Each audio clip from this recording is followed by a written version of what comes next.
जो शरीर मिला है ये किस चीज से मिला है? भाड़े का मिला है।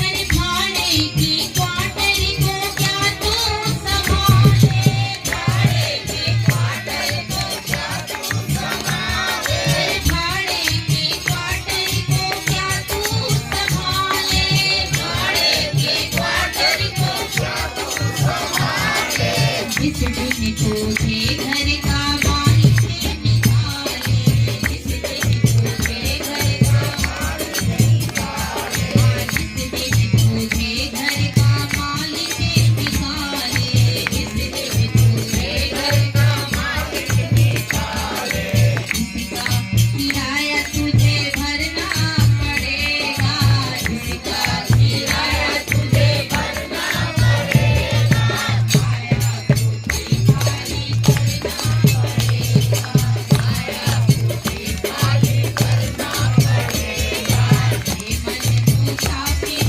निकलना पड़ेगा, ये मन मुसाफिर निकलना पड़ेगा, आया तुझे खाली करना पड़ेगा, आया तुझे खाली करना पड़ेगा।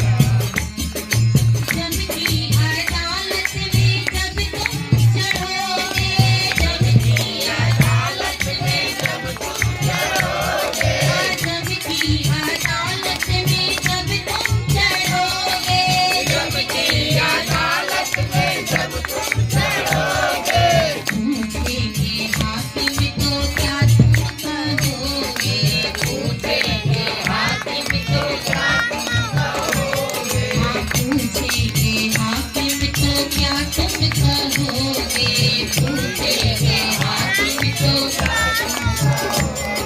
जब आयम के अदालत में चढ़ेंगे ना मेरे भाई बहन, वहाँ पर हाकिम पूछेगा कि क्या किया था ये जो भाड़े का क्वार्टर किए थे, इसमें से क्या कमाई किया, और किराया भी बहुत भरना पड़ेगा। ये मत सोचिए कि बच रहे हैं किराया देने से। अगर भाड़े के क्वार्टर में 1 महीने किराया नहीं देते हैं, 2 महीने नहीं देते हैं, तो पूरा हिसाब जोड़ करके एक ही बार ले लेता है कि नहीं? उसी तरीके से इस शरीर का हिसाब देना पड़ेगा आपको। ये मत सोचिए कि इससे बच चुके हैं, बहुत कमा लिए पैसा, नहीं। अरे भगवान का भजन कर कितना कमाई करे हो, इसका हिसाब